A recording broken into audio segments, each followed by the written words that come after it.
Hey, beautiful people, it's your boy, Mr. Clean. Welcome to episode 9 of Mr. Clean's Adventures Travel Podcast. And today we're going to talk about how to access and use cash in foreign countries.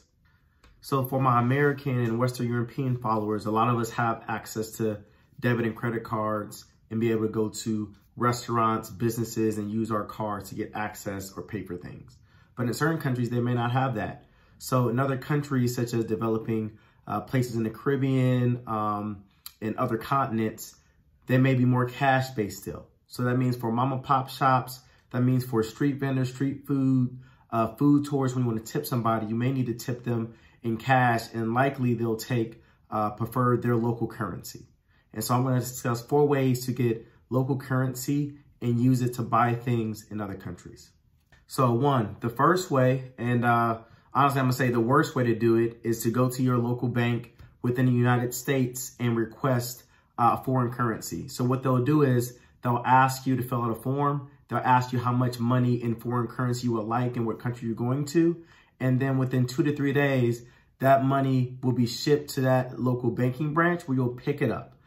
With that, there are lots of fees. The foreign exchange rate isn't that great, but that is one way to get foreign cash before you even depart the United States.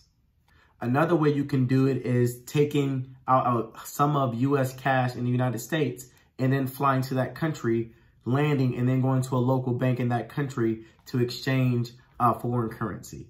So not necessarily still not the best, but it's better than the first way. So what I would say is understand how much cash you may need in that foreign country.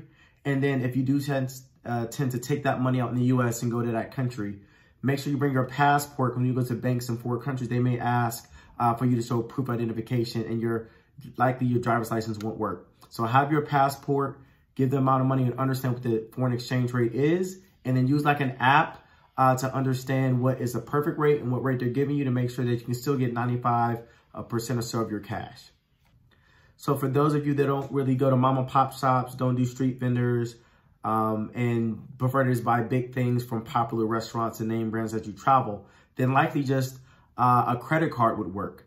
However, all credit cards are not created equal. Make sure you get a credit card that has no foreign exchange fees, that has good protection. So I talked about my Chase Sapphire Reserve credit card. That's a good one. Amex has some good ones. Other banks have good ones. So if you do want to just use a credit card and not use much cash, then that's an option depending on what type of country you're going to.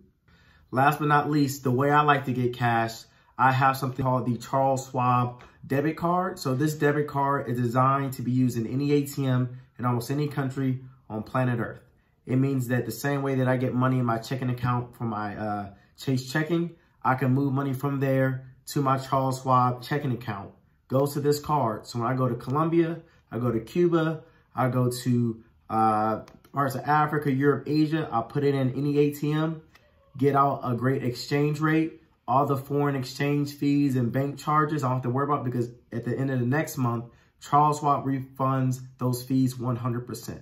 So that means that no matter what I do, no matter where I go, as long as I got cash on this card, I can land in a new country, and within an hour or so, I can get local currency at a good rate.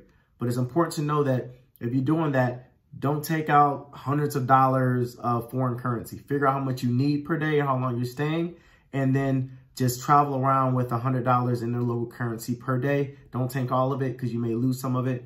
But this card is a card I've used, I think, in 20, 30 countries thus far. And it's something that I recommend that you look into or get something similar to.